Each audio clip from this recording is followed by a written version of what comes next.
네, 할렐루야. 주 예수 이름으로 화요일 저녁 예배 시작하겠습니다.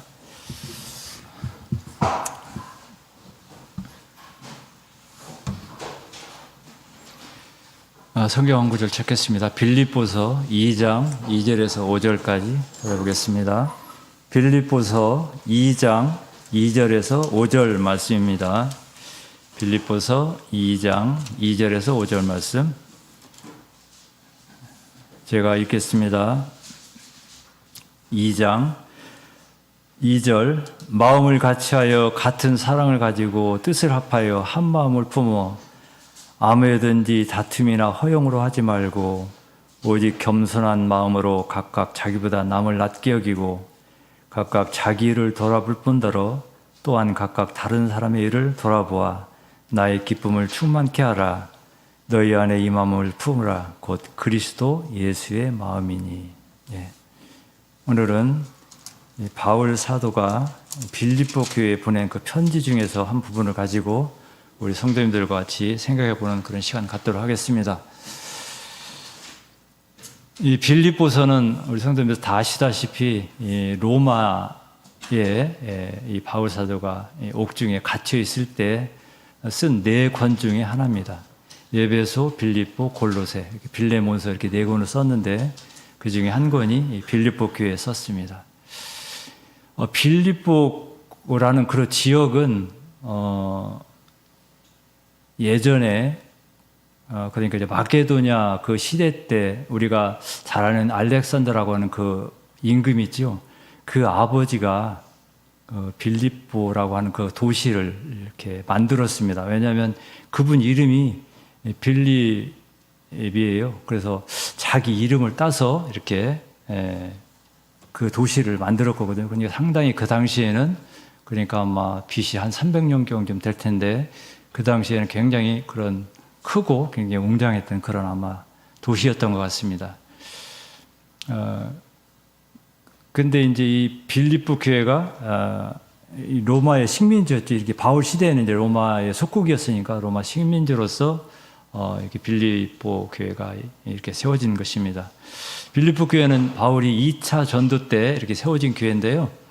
2차 전도는 그 학자들 연구로 의하면 AD 50에서 52년경이다. 그러니까 빌립보가 세워진 지 약 350년쯤 지났을 때쯤 이렇게 바울 사도가 지나갔던 그런 곳입니다. 여기 보면은 이제 조금 더 줄여야 될 것 같은데요. 예. 이거 안디옥에서부터 이렇게 시작하잖아요. 이게 안디옥은 여기 수리아 쪽이 안디옥이거든요. 그럼 저 안쪽에 또 안디옥이 또 있는데 그 비시디아 안디옥이다 그렇게 되어 있죠. 안디옥에서 2차 그 여행이 시작됐습니다. 안디옥에서 시작부터 그 다음에 더베로 가서 루스트로 가서 비시디아 안디옥까지 갔거든요. 예. 그래서 이제 거기서부터 다시 이제 여기가 지금 터키 쪽인데 아시아잖아요. 그래서 바울 사도 생각은 이 터키 쪽에 그 북부 쪽으로 가서 좀 전도를 해보겠다 이렇게 생각을 했었던 것 같습니다. 그런데 하나님께서 허락하지 않으셨죠? 사도행전을 한번 찾아보겠습니다. 사도행전 16장 사도행전 16장 6절을 한번 보겠습니다. 사도행전 16장 6절부터 보면은 성령이 아시아에서 말씀을 전하지 못하게 하시거늘 부르기아와 갈라디아 땅으로 다녀가 무시아 앞에서 이르러 비두니아로 가고자 애쓰되 예수의 영이 허락지 아니하시든지라 무시아를 지나 드루아로 내려갔는데 이렇게 되어 있습니다. 그래서 이렇게 이제 안디옥에서 사실은 이 루스드라고 저 우측에 갈라디아 쪽으로 가려고 이렇게 생각을 했었는데 가지 못하고 다시 드루아 쪽으로 갔습니다. 드루아는 여러분이 잘 아시다시피 이게 트로이 전쟁에 나오는 그 트로이 지역입니다. 그래서 그쪽에 가가지고 이제 할 수 없이 하나님께서 그쪽으로 가라 이렇게 명을 하니까 할 수 없이 갔다. 그다음에 이제 사도행전 16장 9절 말씀을 보겠습니다. 밤에 환상이 바울에게 보이니 마게도냐 사람 하나가 서서 그들에게 청하여 가로되 마게도냐로 건너와 우리를 도우라 하거늘 그렇게 되어 있습니다. 그러니까 사실 바울은 지금의 터키 지역, 그 지역에 1차 때에는 남부 쪽으로 이렇게 한번 돌았으니까 이제 중부로 해서 북부 쪽으로 이렇게 한번 돌겠다 이렇게 생각을 했었는데 하나님께서 허락하지 않으셨어요. 그래서 할 수 없이 위로 못 올라가고 드로아라고 하는 그런 항구 쪽으로 가게 됩니다. 그런데 거기서 저녁에 환상을 보게 되죠. 마게도냐는 건너가면 바로 마게도냐입니다. 여기서 이제 드로아 쪽에서 건너가면 바로 여기 섬이 아니라 이렇게 바다가 있는데 드로아에서 이렇게 건너가면 그쪽이 그리스 쪽이니까 거기 또는 이제 유럽 쪽이거든요. 그래서 그 지역이 예전에 마케도니아 지역이었으니까 여기 성경에도 마케도니아라고 이렇게 되어 있습니다. 그 지역으로 지역에서 유럽 사람이 우리를 도우라고 이렇게 손짓하는 환상을 보고 그쪽에 가서 이제 2차 전동을 하게 되거든요. 그래서 이 빌립보는 그 마케도니아 지역 중에서도 가장 큰 성이고 가장 첫 성이었습니다. 사도행전 16장 11절부터 보겠습니다. 드로아에서 배로 떠나 사모드라게로 직행하여 이튿날 네아폴리로 가고 거기서 빌립보에 이르니 이는 마케도니아 지경 첫 성이요 또 로마 식민지라 이 성에서 수일을 유하다가 굉장히 자세하게 나와 있죠. 빌립보는 로마의 식민지였다. 그다음에 마케도니아의 첫 성이었다. 이렇게 되겠고 어떤 분들은 그 빌립보 그 성이 마케도니아의 수도였다 하는 사람도 있고 아니다 데살로니가가 뭐 수도였다 그런 분들도 계십니다. 하여튼 그 첫 지역이 바로 이 빌립보 교회입니다. 그러니까 유럽의 첫 교회가 바로 이 빌립보 교회예요. 빌립보 성에 있던 그런 교회입니다. 그래서 아까 빌립보서에서 보낸 이 바울의 이 편지서는 아무래도 빌립보 교회가 이 바울이 처음으로 유럽에서 개척한 그런 교회였고, 그 다음에 하나님의 환상으로 해서 이끌어서 받은 그런 교회였기 때문에 그 교회에 대한 그런 정이 많이 묻어난 그런 편지서이기도 합니다. 그 편지서의 그 주 내용 중에 하나는 기뻐하라 하는 그런 내용이 많이 들어있어요. 다른 교회 보면은 한두 번 정도 이렇게 기뻐하라, 주 안에서 기뻐하라 그랬는데 유난히 이 빌립보서에만 기뻐하라 라는 얘기가 16번 기록되어 있다. 그렇게 얘기를 합니다. 그래서 어떤 분들은 빌립보서를 뭐 기쁨의 그런 서신이다. 이렇게 말들을 하기도 해요. 하여튼 이런 빌립보 교회에 보낸 이 바울의 편지서 이 내용 중에서 오늘은 이 2장 2절에서 5절 말씀을 가지고 함께 생각해 보는 시간 갖도록 하겠습니다. 이 말씀 또한 이제 뭐 음력으로는 새해니까 우리 새롭게 마음을 가지고 올 한 해 우리 참조수교 수원교회 성도님들이 우리는 이렇게 살았으면 좋겠다는 제 희망을 같이 담아서 성도님들께 말씀드리고자 합니다.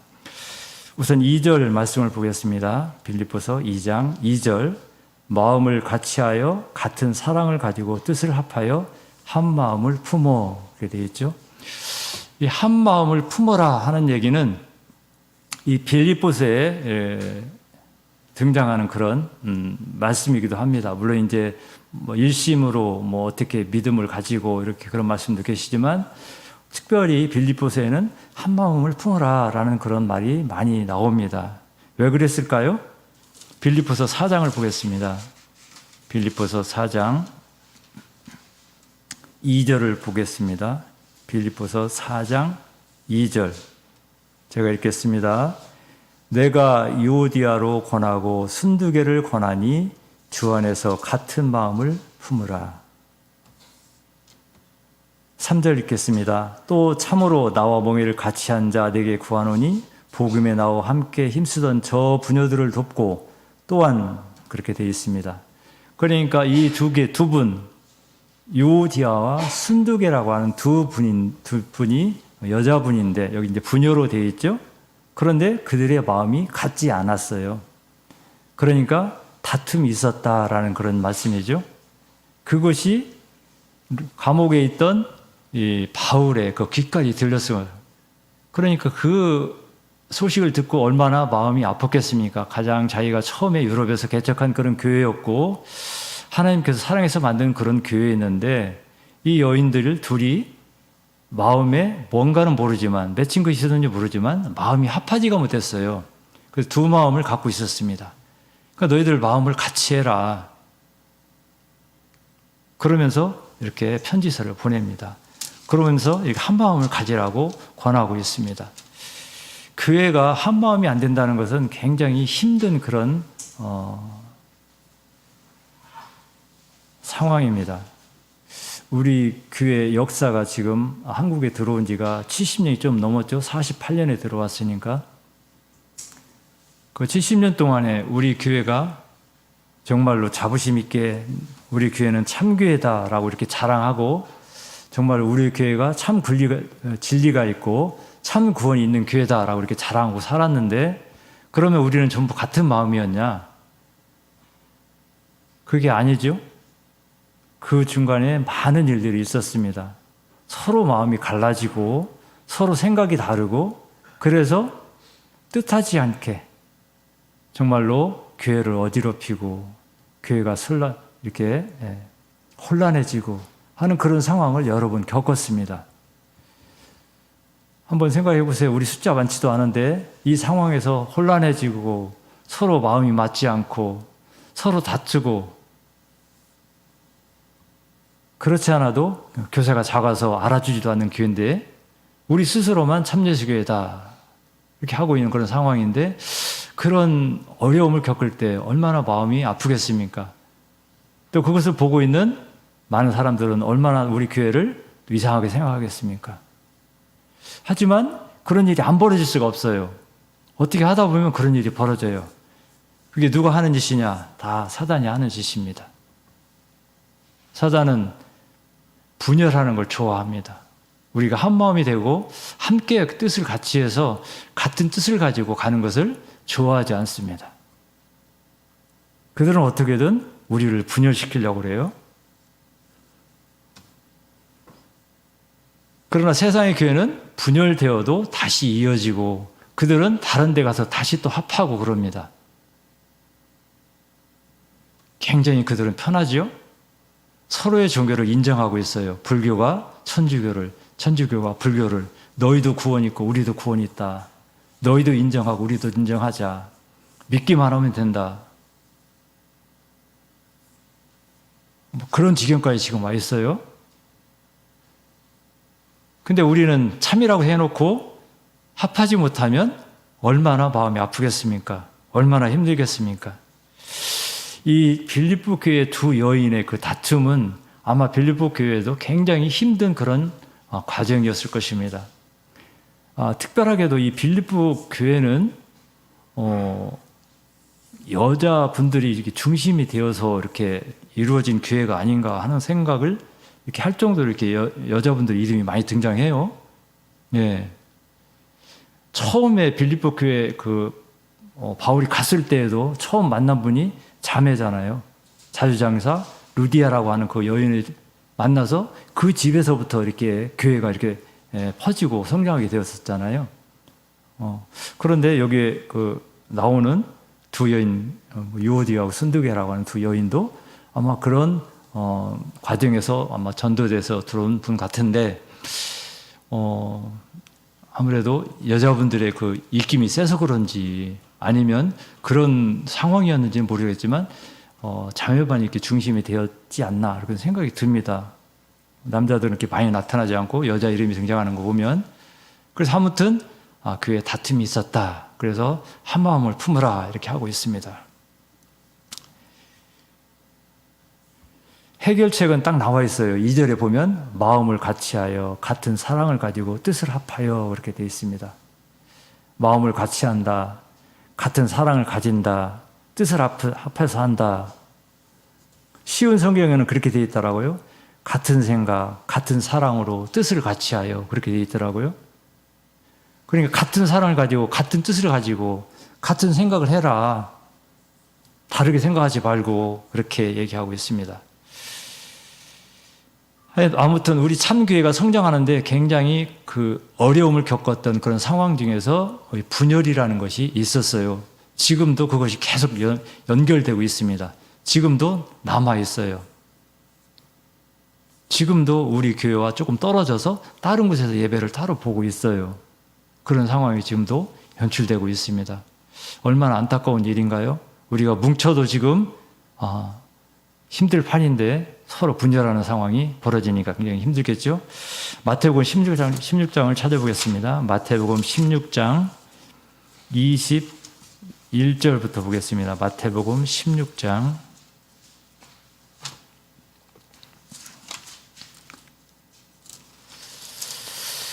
마태복음 16장 21절부터 보면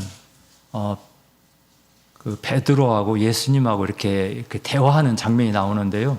그 전에 보면은 예수님께서 이렇게 제자들하고 이 가이사랴 빌립보라고 하는 그런 지방에 가요. 이 가이사랴 빌립보 지방은 우리가 알고 있는 그 갈릴리 바다, 갈릴리 호수의 북쪽으로 한 40km쯤 떨어진 곳이라고 그렇게 합니다. 그러니까 상당히 고대 그 지역인 것 같아요. 지금으로 생각해 보면 아마도 우리나라로 따지면 저 백두산 밑에 그쯤 어디 아닐까 그런 생각이 듭니다. 그때 되는 지역인데 거기가 가이사랴 빌립보라고 하는 지역입니다. 성경 마태복음 처음에 보면은 헤롯 대왕이라는 분이 나오잖아요. 예수님 탄생하실 때. 근데 그분이 돌아가시고 자기 아들이 여럿 있는데 그 중에서 셋 아들에게 이렇게 땅을 나눠줘요. 그래서 이제 분봉왕을 세웁니다. 근데 그 지역을 세웠던 것이 여섯째 막내 아들인데 그게 빌립이에요. 자기 이름을 따가지고 거기가 빌립보라고 하는 이름을 짓고 그 다음에 로마의 식민지였기 때문에 거기다가 가이사랴라고 붙여가지고 가이사랴 빌립보라고 하는 그런 지역 이름이 되었어요. 근데 그 지역에서 예수님께서 갔을 때 제자들한테 물어봐요. 야, 사람들이 나를 뭐라고 그러냐 이렇게 물어봐요. 그러니까 이 제자들이 어떤 사람들은 세례 요한이라고 하고 어떤 사람들은 에레미야라고도 하고 어떤 사람은 선지자라고도 하고 이렇게 합니다. 이렇게 얘기를 해요. 그러니까 예수님께서 다시 제자들한테 너희들은 나를 어떻게 누구라고 생각하냐 이렇게 물어봅니다. 그러니까 베드로가 잘 나서잖아요. 베드로가 나서가지고 큰 소리로 칩니다. 뭐라고 했을까요? 주는 그리스도시요 하나님의 아들이십니다. 그렇게 얘기를 해요. 그래서 예수님께서 깜짝 놀라시고 굉장히 칭찬을 많이 하잖아요. 정말 네가 그것을 다 알다니 하면서 그것을 알게 한 것은 우리 하나님께서 너를 알게 한 것이다 하면서 굉장히 큰 칭찬을 하면서 네 이름이 베드로지 그러니까 네 반석 위에 내가 교회를 세우겠다 하면서 너한테 천국 열쇠를 주겠다. 네가 천국 문을 열면 열리는 것이고 닫으면 닫히게 되는 것이고 하면서 큰 축복을 합니다. 근데 문제는 그 다음부터예요. 아까 말씀드렸던 21절부터 베드로하고 다시 이렇게 예수님하고 얘기가 됩니다. 이제 제자들한테 예수님께서 내가 여기 계속 이렇게 있는 것이 아니고 나는 이제 곧 예루살렘에 올라가면 이 바리새인들이나 제사장들이 붙잡혀가지고 내가 죽게 될 것이다. 그런데 내가 3일 만에 다시 살게 된다. 이렇게 얘기하면서 자기의 그 상황을 쭉 얘기를 합니다. 이 베드로가 또 나서요. 이번에는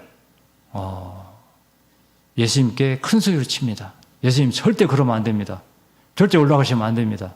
돌아가시면 안 됩니다 하면서 막 말려요. 그럼 이번에는 예수님께서 또 180도로 바뀌셔가지고 뭐라고 했습니까? 이번에는 큰 소리로 칩니다. 뭐라고 했냐면 갑자기 교회를 세우는 그 반석에서 갑자기 사단이 돼요. 사단아 내 뒤로 물러가라 하면서 예수님께서 큰 소리 하십니다. 어떻게 나를 넘어지게 하냐? 어떻게 네가 하나님의 일을 못하게 하고 어떻게 사람의 생각으로 일을 하게 하냐 하면서 예수님께서 베드로를 크게 꾸짖으십니다. 왜 그렇게 꾸짖으셨을까요? 앞에서는 굉장히 칭찬을 하시더니 갑자기 꾸짖으셨어요. 왜 그랬을까요?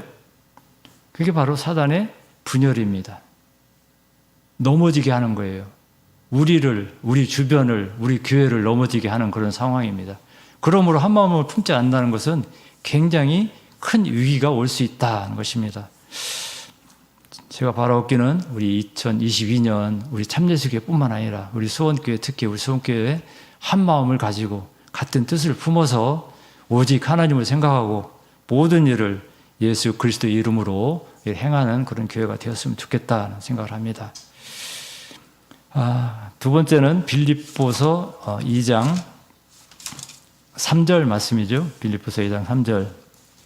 아무에든지 다툼이나 허용으로 하지 말고 오직 겸손한 마음으로 각각 자기보다 남을 낮게 여기고. 올 한 해는 겸손한 그런 마음을 가진 그런 교회가 되었으면 좋겠다 그런 생각을 했습니다. 마음에서나 생각에서나 말이나 행동에서 우리 교회의 겸손함을 나타내면 좋겠다는 생각입니다. 겸손이 무엇일까요? 여기 답이 딱 나와 있어요.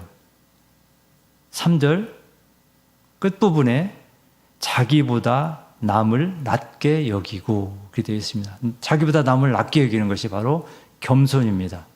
그러면 그 반대는 자기가 남보다 낮게 여기면 반대가 되는 거죠. 교만이 되는 겁니다. 그러니까 나보다 남을 낮게 여긴다, 존중해 준다 하면은 겸손한 마음이 되는 거예요. 올 한 해 그런 마음을 가지고 우리 수원교회가 살았으면 좋겠다 하는 생각을 합니다.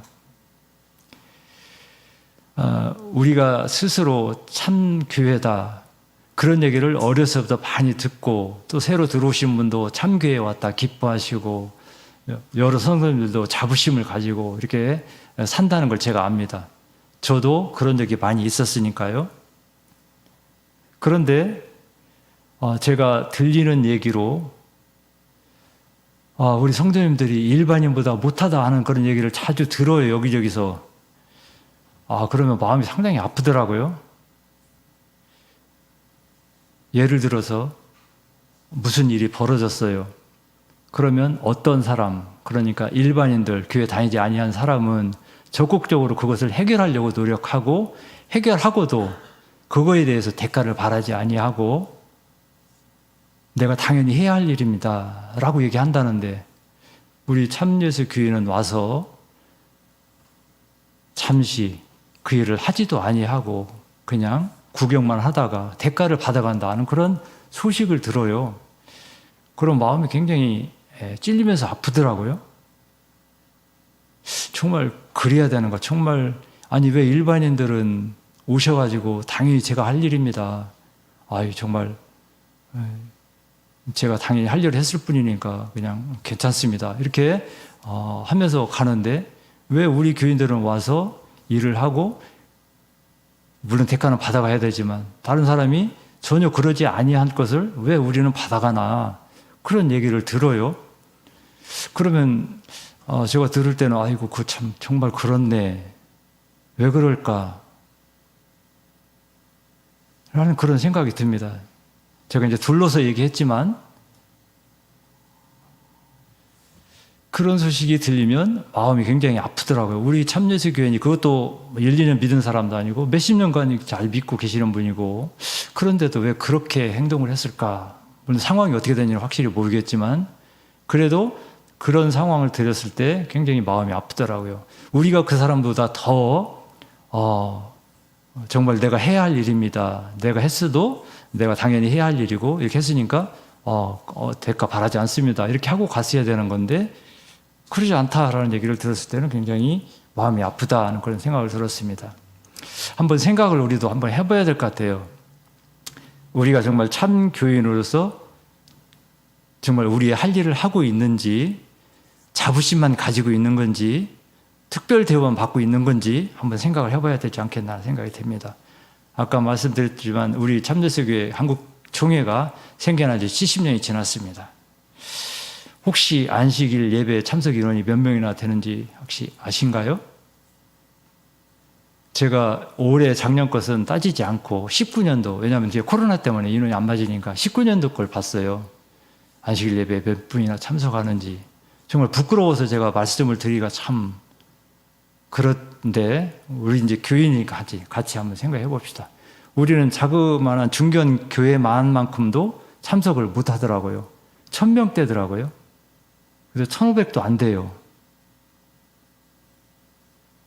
그러면 우리 재적 인원은 몇이나 될까요? 참여석이 한국 전체 총회 재적 인원이 3,000명이 좀 넘습니다. 출석 인원은 2,000명 중반쯤 돼요. 근데 참석 인원은 거기서 한 1,000명이 더 빠져요. 안식일 참석 예배 이렇게 올라온 거 보면은. 그러면 이게 어떻게 된 건가요? 제가 한 20여 년 전에 우리 참예수교회 한국이 이제 5,000명을 돌파했다 하는 그런 얘기를 들었어요. 근데 지금 한 20여 년이 지난 지금 5,000명은커녕 3,000명대로 앉았어요. 그러면 누구의 잘못일까요? 하나님 탓만 하면 될까요? 하나님께서 알아서 하시겠지. 하나님께서 우리에게 이제 전도의 문을 열어주시면 금방 우리 교회가 부흥할 거야. 그렇게 한 지가 지금 70년 됐어요. 제가 총각 때도 그 얘기 가지고 많이 얘기를 했어요. 왜 우리 교회는 이렇게 정체 상태냐? 어떻게 하면 되겠냐? 근데 제가 벌써 한 지 40년이 지났어요. 근데 숫자가 더 떨어졌어요. 저는 가만히 생각해보고 마음이 아파요. 우리 또 참여식 교인들이 또 우리 특별 대우를 받는 그런 선민의식을 가지고 계신가? 우리 선민 맞아요. 하나님이 선택한 민족 맞습니다. 그런 선택한 민족이 자꾸자꾸 이렇게 분열해서 떨어져 나가고 전도는 안 되고 우리 자체로 줄어들어 버리고 이렇게 자꾸자꾸 좁아지는 그런 모습을 보면은 마음이 굉장히 아픕니다. 누구의 책임이라고 할 수 없어요. 우리 전체의 문제다 하는 생각이 듭니다. 어떻게 하든 이 상황을 하나님께서 허락하신 상황이다. 하나님께서 이쯤에서 돼도 괜찮다. 우리는 구원받았으니 괜찮다라고 이렇게 여기서 주저앉으셔가지고 우리만 구원받겠다라고 말씀하시면 정말 드릴 말씀이 없어요. 저 스스로도 그렇게 생각하고 있어요. 저도 수없이 많은 사람에게 다 참여식에 다니고 이러이러한 진리를 가지고 있고 꼭 안식일을 지켜야 되고 성령 받아야 되고 이렇게 많이 전했어요. 끔찍도 안 해요. 아직도 대여섯 분에게 이렇게 얘기를 계속 하고 있어요. 우리 교회 한번 나와봐라.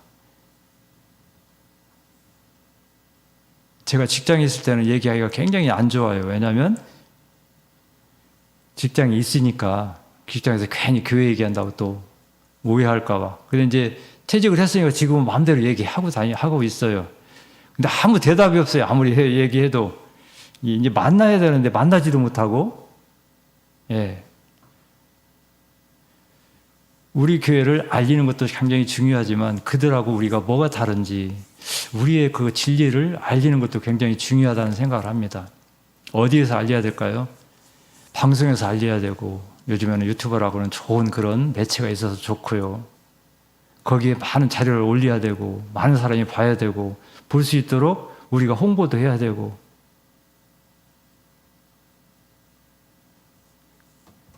예, 그것을 총회에서 한다고 예, 얼마 전부터 이렇게 말씀이 나오셨는데 잘 되지 않은 것 같다는 그런 생각이 듭니다. 예, 우리만의 그 참 진리, 우리만의 그 교회가 아니기를 바라는 그런 마음이 듭니다. 누가복음 18장 9절부터 보겠습니다. 누가복음 18장 9절.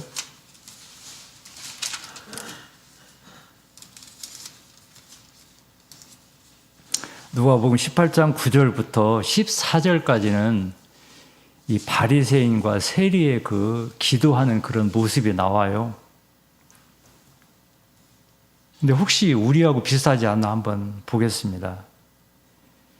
9절, 18장 9절. 또 자기를 의롭다 믿고 다른 사람을 멀시하는 자들에게 비유로 말씀하시되 두 사람이 기도하러 성전에 올라가시니 하나는 바리새인이요 하나는 세리라.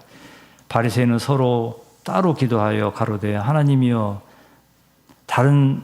나는 다른 사람들 곧 토색 불이 가늠하는 자들과 같지 아니하고 세리와도 같지 아니함을 감사하나이다. 나는 일에 2번의 금식하고 또 소득의 11조를 드리었나이다 하고 세리는 멀리 서서 감히 눈을 들어 하늘을 우러러 보지도 못하고 다만 가슴을 치며 가로되 하나님이여 불쌍히 여기옵소서 나는 죄인으로서이다 하였느니라.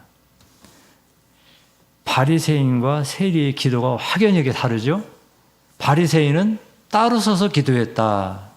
쉬운 성경 보면 따로 서서 기도했다. 어떤 성경을 보면은 다른 사람에게 보이려고 서서 기도했다. 그렇게 표현되는 것도 있고요. 서서 따로 다른 자리 가서 따로 서서 기도했다. 이렇게 되어 있는 그런 것도 있어요. 그러면서 굉장히 의롭게 기도를 하죠. 하나님, 나는 이러이러한 것을 하지 않았어요. 그러니까 계명들을 잘 지켰어요. 그 뜻이에요. 그 다음에 금식도 했어요. 또 11조도 잘 냈어요. 내가 잘한 것만 쭉 자랑하고 있어요. 그러니까 나는 아무것도 없다. 나는 죄짓지 않았다. 난 죄인이 아니다. 그렇게 기도한 거예요. 근데 반대로 세리는 전혀 자기 자랑이 없어요. 무조건 저는 죄인입니다. 그렇게 기도했을 뿐입니다. 그런데 결론은 달라요. 14절 보겠습니다. 그 결론입니다. 내가 너에게 이르노니 이 사람이 저보다 의롭다 하심을 받고 집에 내려갔느니라. 무릇 자기를 높이는 자는 낮아지고 자기를 낮추는 자는 높아지리라. 이게 결론입니다. 바리새인은 자기를 굉장히 높였어요. 하나님, 저는 수준이 굉장히 높아요. 하나님 하라는 대로 다 했어요. 근데 세리는 저 밑에서 저는 하나님 하라는 거 하나도 못했습니다. 저는 죄인입니다. 근데 예수님의 결론은 달라요. 자기를 낮추면 높아지고 높이면 낮아진다. 그렇게 결론을 내리고 있습니다. 저는 가끔 이 성경 말씀을 읽으면 혹시 우리 교인인가? 내가 이러나? 이런 생각을 해요. 우리 교인 중에 이런 분들이 계신가? 하나님, 저는 선택된 그런 특별한 그런 사람입니다. 하나님께서 이렇게 선택해 주셔서 고맙습니다. 하나님, 저는 기도도 잘하고요. 성령으로 기도도 잘해요. 우리 교회만 방언으로 기도합니다. 우리 교회만 성령이 있는 교회예요. 11조도 잘 내고요. 찬양도 잘하고 있어요. 혹시 이렇게 기도하지 않나 그런 생각이 들어요. 이 바리새인이란 뜻은 스스로 구별되다, 분리되다라는 뜻을 갖고 있다고 그럽니다. 특별 대우를 받는 거예요. 나는 특별히 분리돼서 특별한 대우를 받는 사람이다. 그런 뜻이에요. 우리 참예수 교인들이 그런 마음을 가지고 사시는 건 아니시겠죠. 우리는 좀 더 겸손한 마음으로 우리 교회가 더욱더 부흥될 수 있도록 우리 교회를 알리고 스스로 낮아져서 다른 사람을 높여주고 하는 그런 마음을 가져줬으면 좋겠다는 생각이 듭니다. 제가 더 안타까운 것은 잃어버린 양에 대한 그런 말씀들이 나올 때 굉장히 안타깝습니다. 우리는 스스로 우리 교회에 들어왔던 그 참 성도들을 많이 잃어버렸어요. 왜 잃어버렸을까요? 우리에게 책임이 없을까요? 저는 100%라면 80%는 우리의 잘못이다 생각이 듭니다. 20%만 그 사람들의 잘못이에요. 저는 항상 그렇게 생각하고 있습니다. 그 사람들이 왜 불만을 갖게 우리가 만들었을까요? 왜 그 사람들이 우리 교회에서 안 나오고 다른 데로 갈 수 있도록, 우리 교회하고 떨어질 수 있도록 우리가 그렇게 만들었을까요? 우리에게는 아무 잘못이 없을까요?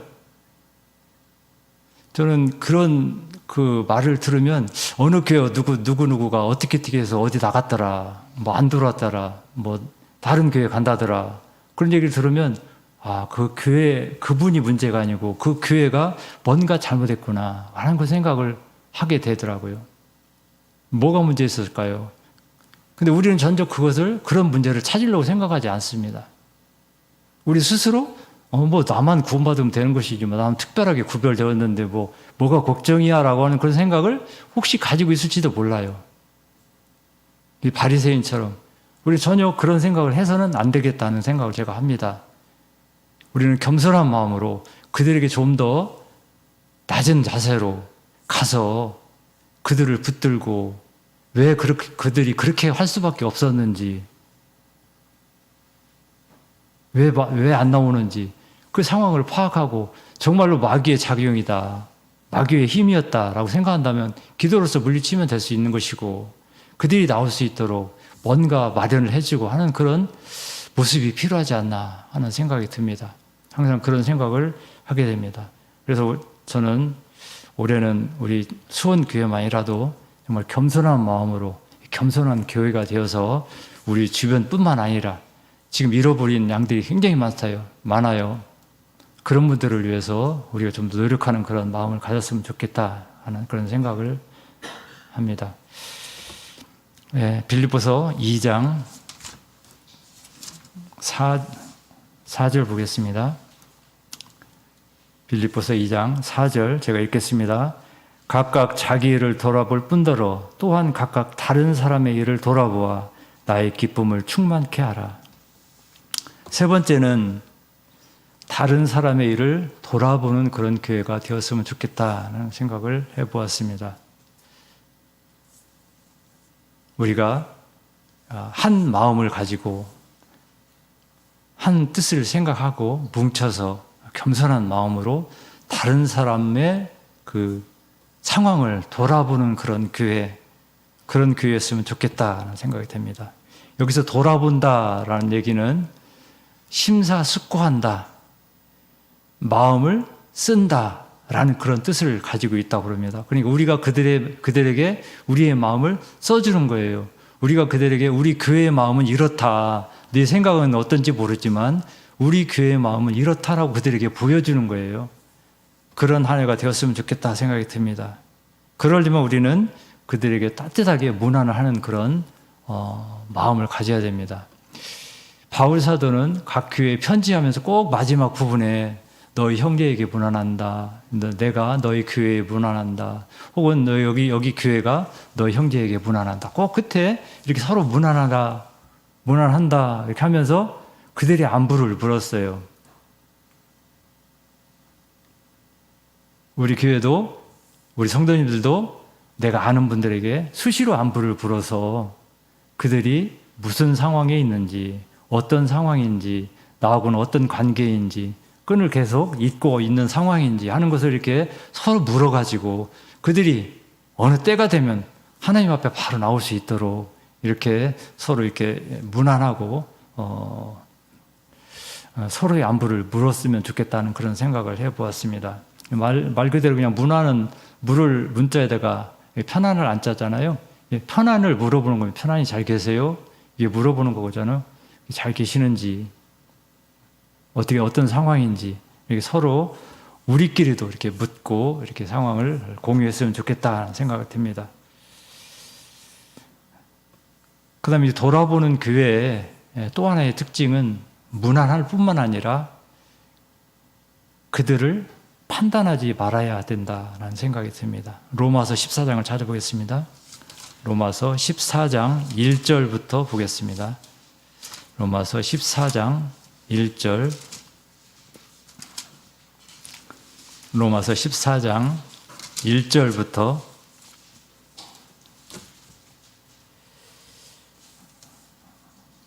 보겠습니다. 로마서 14장 1절부터 4절까지 제가 읽겠습니다.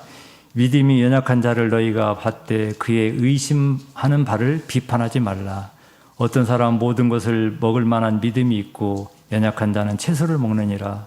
먹는 자는 먹지 않는 자를 업신여기지 말고 먹지 못하는 자는 먹을 자를 판단하지 말라.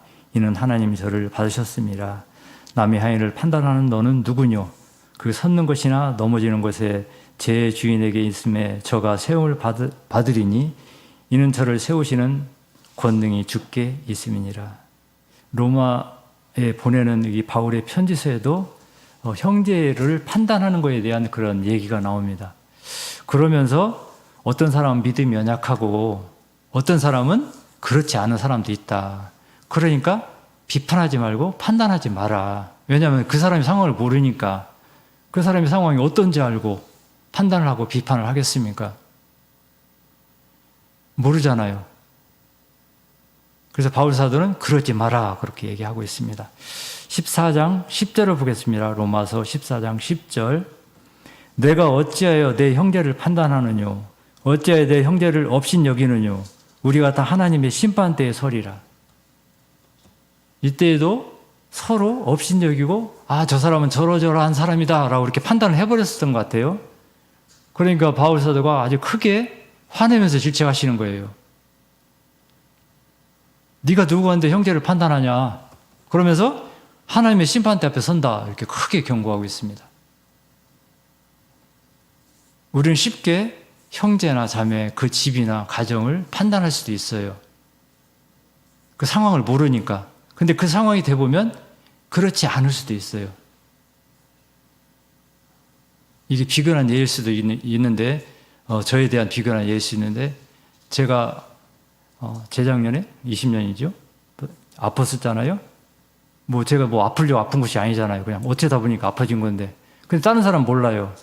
그런데 식장에 올해 결혼식장에 친구 이러이러해서 이렇게 결혼식장이 있는데 와라. 그래서 그냥 나는 그냥 대답만 하고 알았다 그렇게만 대답했는데 나중에 안 온 거에 대해서 굉장히 싫어하더라고요. 이게 그냥 나는 그냥 그러면 그냥 축의금만 보내면 된다. 왜냐면 내 상황이 이러니까 어떻게 가기도 그렇고 병원에서는 밖에 돌아다니지 말고 코로나 걸리면 수술도 못합니다 이러는데 오라고 그러는데 갈 수도 없고 그렇다고 나는 이런 병에 걸려서 못 간다 할 수도 없고 그렇잖아요. 근데 상황을 모르니까 그 사람은 판단하는 거예요. 쟤가 왜 안 오지? 이렇게 판단하는 거예요. 어떤 상황인지 우리는 모르니까 우리는 우리 형제나 우리 가정, 자매 상황을 판단하지 마라 그렇게 얘기하고 있습니다. 왜냐하면 그 사람이 어떤 사람은 어려운 그 상황에서도 그것을 이겨낼 수 있는 힘이 있지만 어떤 사람은 믿음이 약해서 조그마한 힘에도 넘어질 수 있는 상황이 될 수도 있잖아요. 그러니까 그 상황을 이렇게 바울 사도는 너희는 서로 판단하지 말라. 성도 간, 친구 간에도 마찬가지 하지 말라 이렇게 있습니다. 사람뿐만 아니라 우리 교회도 마찬가지예요. 내가 다니는 교회하고 옆에 교회하고 비교해가지고 저 교회는 어떻다 판단하지 말라는 거예요. 제가 한참 하나님의 교회 그 목회자하고 한 1년 이상 이렇게 얘기를 쭉 이렇게 하고 저도 그 교회에 가보고 그런 적이 있어요. 저는 이제 미리 다 알죠. 거기는 이제 안식일을 믿고 아버지 하나님 또 어머니 하나님도 믿는 그런 곳이다라는 걸 알아요. 대개 6월절을 굉장히 숭배하는 그런 교회이기도 하고요. 대신 진리가 다르죠. 왜냐하면 그는 하나님이 따로 있어요. 안상홍이라고 하는 그런 하나님을 따로 믿고 있어요. 안상홍이 하나님이십니까? 제가 물어보니까 그렇다고 하더라고요. 그래서 어떻게 하나님이십니까? 그랬더니 이러이러해서 하나님이다. 그래서 제가 이제 그거에 대해서 다 알고 있으니까 판단하지 않았어요. 근데 그분은 저를 판단해요. 당신은 안식일도 안 지키고 6월절도 안 지키잖아. 이렇게 얘기하더라고요. 그래서 저도 안식일도 지키고 6월절 안 지키지만 이렇게 얘기를 했었는데 우리 교회가 참교회다라는 것은 알고 있고 다른 교회를 무조건 판단해서 너희는 안 돼. 너희는 이상한 교회라 라고 이렇게 판단하는 것도 바울 사도는 금하는 걸로 되어 있습니다. 우리는 그들을 판단하되 비방하거나 그러지는 말아야 된다. 단 형제를 판단하지 말라 이렇게 하고 있습니다. 우리는 돌아볼 때 사랑으로 돌아봐야 되겠다는 생각을 합니다.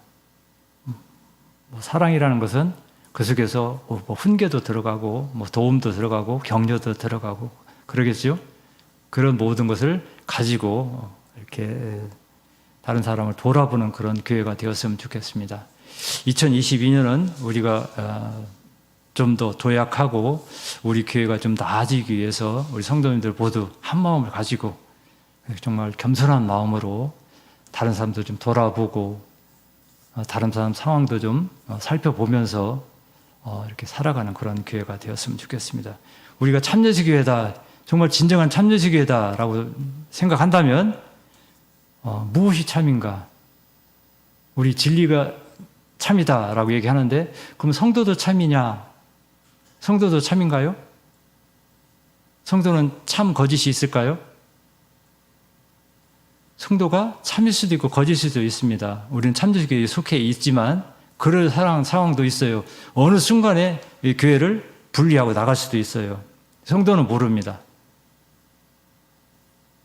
항상 마음을 우리는 겸손하게 먹고 이렇게 해야 되겠습니다. 바울 사도는 이 빌립보 교회에 보내는 편지서에서 꼭 이렇게 얘기했습니다. 너희가 하나 되지 못하고 겸손하지 못하고 다른 사람을 돌아보지 못하면 그건 참교회가 아니다. 그렇게 해야 된다. 정말 참교회라고 생각한다면, 빌립보 교회 너희가 정말로 나를 사랑한다면 너희가 한 마음을 가지고 한 마음을 품고 정말 겸손하게 다른 사람을 돌아보는 교회가 되라. 이렇게 빌립보 교회에 얘기하고 있습니다.